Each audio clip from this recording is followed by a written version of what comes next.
اعوذ باللہ من الشیطان الرجیم بسم اللہ الرحمن الرحیم۔ شروع اللہ تعالیٰ کے نام سے جو بڑا مہربان اور نہایت رحم کرنے والا ہے۔ قرب قیامت کا ایک ایسا خوفناک فتنہ جس فتنے کے بارے میں حضرت آدم علیہ السلام سے لے کر حضرت محمد صلی اللہ علیہ وآلہ وسلم تک ہر نبی نے اپنے امت کو اس کے بارے میں آگاہ کیا اور اس کے بارے میں ڈرایا۔ ناظرین اکرام، فتنہ دجال ایک ایسا فتنہ ہے جب اس فتنہ کا ذکر صحابہ اکرام کی مجالس میں کیا جاتا تو وہ زار و قطار رونے لگ جاتے، کیونکہ فتنہ دجال میں لوگوں کے لیے ایمان کو بچانا ناممکن سا ہو جائے گا اور لوگ اللہ تعالیٰ کی بجائے دجال کو اپنا خدا ماننے لگ جائیں گے اور ہمیشہ ہمیشہ کے لیے جہنمی ہو جائیں گے۔ پیارے دوستو، دجال کون ہے اور یہ کس خوفناک جزیرے کے اندر قید ہے اور یہ جزیرے میں بیٹھ کر قیامت کا انتظار کیوں کر رہا ہے؟ اور جب ایک صحابی رسول صلی اللہ علیہ وآلہ وسلم نے دجال سے ملاقات کی تو دجال نے ان سے کون کون سی پراسرار باتیں کی اور دجال کو اس قید سے کب رہا کیا جائے گا اور رہا ہونے کے بعد یہ دنیا میں آ کر کس طرح فتنہ اور فساد برپا کرے گا، ان تمام سوالات کا جواب قرآن و حدیث کی روشنی میں ہم آپ کو اس ویڈیو میں بتائیں گے۔ آپ سے گزارش ہے کہ اس کو آخر تک ضرور دیکھیے گا۔ سب سے پہلے بات کرتے ہیں کہ دجال کی شکل و صورت کس جیسی ہوگی جس کے ذریعے مسلمان اس کو پہچان سکیں گے۔ روایات میں آتا ہے کہ دجال ایک چھوٹے قد کا بدصورت انسان ہوگا جو ایک آنکھ سے اندھا ہوگا، اس کے دونوں پاؤں ٹیڑھے ہوں گے، اس کا جسم بالوں سے بھرا ہوا ہوگا اور اس کے سر کے بال گھنگریالے ہوں گے، رنگ سرخ یا گندمی ہوگا اور ناک بڑی اور طوطے کی چونچ جیسی ہوگی۔ اس کے ماتھے پر صاف الفاظ میں کاف فا را لکھا ہوا ہوگا جس کو ہر ایمان والا پڑھ لے گا اور ہر منافق اس کو نہ پڑھ سکے گا۔ ناظرین کرام، دجال جب اس دنیا میں ظاہر ہوگا تو سب سے پہلے بڑا پرہیزگار بن کر رہے گا، لیکن اندر سے یہ کافر اور ظالم ہوگا۔ جب دنیا میں اس کے پیروکار کافی زیادہ ہو جائیں گے تو یہ خدائی کا دعویٰ کر دے گا اور پورے روئے زمین پر ایک بہت بڑی سواری میں بیٹھ کر گردش کرے گا۔ یہ بے انتہا طاقتور ہوگا۔ جب یہ زمین کو حکم دے گا تو وہ سبزہ گر ہو جائے گی اور جب یہ آسمان کو حکم دے گا تو بارش برسانے لگے گا۔ اس کے پاس بے شمار خزانے ہوں گے اور دنیا کی تمام نہروں پر اس کا قبضہ ہوگا۔ اس کی اجازت کے بغیر کوئی بھی پانی پی نہ سکے گا۔ یہ دنیا میں 40 دن تک فتنہ فساد برپا کرے گا۔ ناظرین کرام، دجال کون ہے، یہ کیسے پیدا ہوا، اس کے بارے میں مختلف روایات ملتی ہیں۔ ان روایات کے مطابق یہ حضرت آدم علیہ السلام کے دور ہی سے اس دنیا میں موجود ہے اور قرب قیامت ظاہر ہوگا۔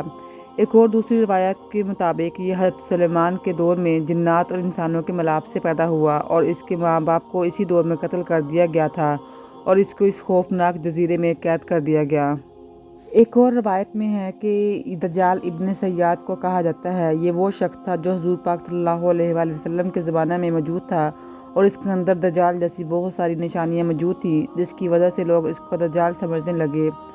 مسلم شریف کی حدیث میں آتا ہے کہ ایک مرتبہ حضور پاک صلی اللہ علیہ وآلہ وسلم نماز کے بعد منبر پر تشریف لائے اور آپ صلی اللہ علیہ وآلہ وسلم نے لوگوں کو اپنے پاس رکنے کو کہا۔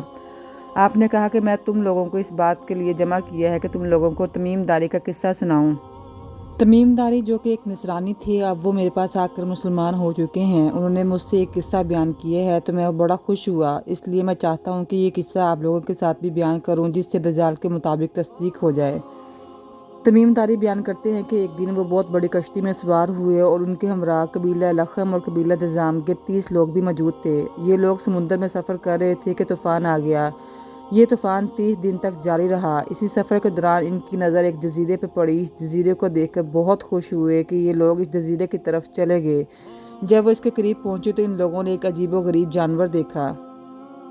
اس جانور کے جسم پہ بڑے بڑے بال تھے۔ ہم لوگوں نے اس سے پوچھا کہ تم کون ہو تو وہ ہمیں کہنے لگا کہ میں دجال کا جاسوس ہوں اور اس جزیرے کے اندر ایک بندہ موجود ہے جو تم لوگوں کا بڑا بے چینی اور بے صبری سے انتظار کر رہا ہے۔ وہ فرماتے ہیں کہ جب ہم اس گرجے کے اندر داخل ہوئے تو ہم نے ایک بہت بڑے خطرناک انسان کو دیکھا۔ اس سے پہلے ہم نے ایسے شخص کو کبھی نہیں دیکھا تھا۔ اس کا جسم زنجیروں سے بندھا ہوا تھا۔ ہم نے اس سے پوچھا کہ تم کون ہو تو اس نے جواب دیا کہ تم لوگوں کو میرا پتہ چل جائے گا، پہلے تم بتاؤ کہ تم لوگ کون ہو۔ اس پر ہم نے اس کو جواب دیا کہ ہم لوگ عرب کے لوگ ہیں اور ہم سمندر میں سفر کر رہے تھے کہ اچانک اس میں طوفان آ گیا۔ ہم نے اس جزیرے کو دیکھا تو اس لیے ہم اس جزیرے کی طرف پناہ لینے کے لیے آ گئے۔ اس کے بعد اس نے ہم سے عجیب و غریب سوالات کیے کہ بسان کی کھجوروں پر پھل آتا ہے یا نہیں، تو ہم نے کہا کہ یہاں پر بے انتہا پھل آتا ہے، تو اس نے جواب دیا کہ عنقریب وہاں پہ پھل آنا ختم ہو جائے گا۔ اس کے بعد اس نے بحیرہ کبریہ کے بارے میں پوچھا کہ اس میں پانی آتا ہے یا نہیں، ہم نے بتایا کہ اس میں بھی خوب پانی ہے، تو کہنے لگا عنقریب اس کا سارا پانی خشک ہو جائے گا۔ اس کے بعد اس نے ظہور چشمے اور حضور پاک صلی اللہ علیہ وآلہ وسلم کی ذات اقدس کے بارے میں پوچھا کہ کیا آپ صلی اللہ علیہ وآلہ وسلم ہجرت کر کے مدینہ تشریف لے آئے ہیں یا نہیں، اور عرب کے لوگوں نے ان کے ساتھ جنگ کی ہے یا نہیں، ہم نے بتایا کہ جنگ کی ہے۔ اس نے پوچھا کہ نتیجہ کیا نکلا، ہم نے کہا کہ حضور پاک صلی اللہ علیہ وآلہ وسلم نے اپنے ارد گرد کے علاقوں میں غالب آ چکے ہیں اور لوگوں نے بھی حضور پاک صلی اللہ علیہ وآلہ وسلم کی اطاعت قبول کر لی ہے۔ تو دجال کہنے لگا کہ عرب کے لوگوں کے لیے یہی بات بہتر تھی کہ وہ حضور پاک صلی اللہ علیہ وآلہ وسلم کی اطاعت کرتے۔ اس کے بعد اس نے کہا کہ اب میں تم کو اپنے بارے میں بتاتا ہوں کہ میں کون ہوں۔ وہ کہنے لگا کہ میں دجال ہوں اور بہت جلد اس قید سے آزاد ہو جاؤں گا۔ اس نے کہا کہ میں آزاد ہو کر 40 دن کے اندر اندر پوری دنیا میں تباہی مچا دوں گا اور مکہ اور مدینہ کو چھوڑ کر پوری دنیا کو نیست و نابود کر دوں گا۔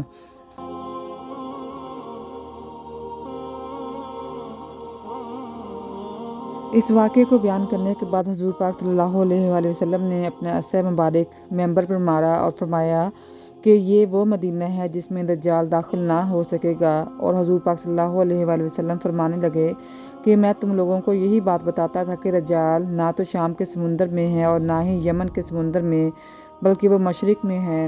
اس کے بعد حضور پاک صلی اللہ علیہ وآلہ وسلم نے مشرق کی طرف اشارہ کیا اور فرمایا کہ دجال مشرق کے جزیرے میں قید ہے۔ پیارے دوستو، تمیم داری اور اس کے ساتھیوں نے جس جزیرے پر دجال سے ملاقات کی تھی، اس کے بارے میں اب تک کسی کو کچھ پتہ نہ چل سکا ہے، بلکہ تاریخ میں اس جزیرے کے بارے میں بہت سارے دعوے کیے جاتے رہے ہیں۔ جیسا کہ کہا جاتا ہے کہ دجال عرب کے اندر سپوترا نامی جزیرے کے اندر قید ہے۔ یہ جزیرہ یمن کے اندر ہے اور ساحل سے 400 کلومیٹر کے فاصلے پر موجود ہے۔ اس جزیرے پر رہنے والے جانور اور چرند پرند دنیا کے دوسرے جانوروں سے مختلف ہیں۔